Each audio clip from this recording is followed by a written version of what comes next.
In the 19th century, in the upper valley towns of Calderdale, there were families who stayed in one place for a very long time. One such premises stood between mill housing and chapel stone.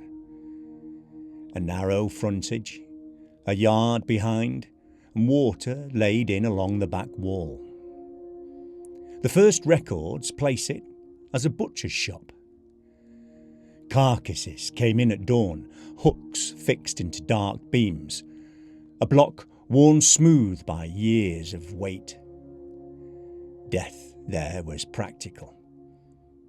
Animals were slaughtered close to where people lived, floors washed down before noon. By evening, salt and sawdust in the air. The work required strength, steady hands, knowledge of where to cut and how to carry. By the middle of the century, the trade shifted. Railways altered routes, markets changed. The same family began keeping horses. The hooks taken down, the yard widened, wheels replacing cleavers.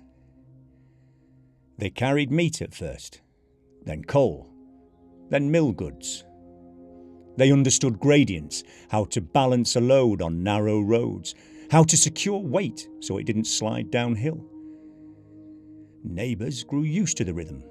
Harness buckles, iron rims on cobbles, the measured pace of hooves at first light. Time passed. By 1890s, the town had grown dense. Child mortality was common, illness moving quickly through terraces, accidents at the mills spoken of plainly. The family didn't leave. They adapted again. Transport already theirs, the yard already drained, and the knowledge of lifting already in the hands. Undertaking became the trade. Black cloth where aprons once hung, a small office near the door, and carpentry benches set up in the rear. No sudden transformation marked the change, only a different kind of weight.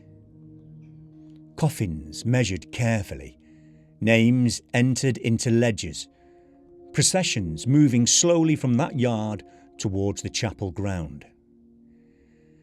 By the early years of the 20th century, the address was known for one thing.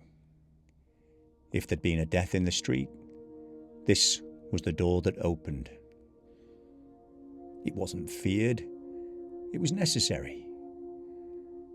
War approached in 1915, and by then the trade was established. The butcher's drains covered, the carter's wheels replaced. The stone didn't change, the yard kept its proportions, and the family name eventually left the signboard. Tenants came and went, walls replastered, and partitions removed. Those who spent time inside sometimes altered their stance. A step taken half aside, a pause in the doorway. And on more than one occasion, someone turned quickly, expecting another person to be standing close behind. Nothing was ever found there. No one made much of it. Yet very few people kept their backs to the room for long.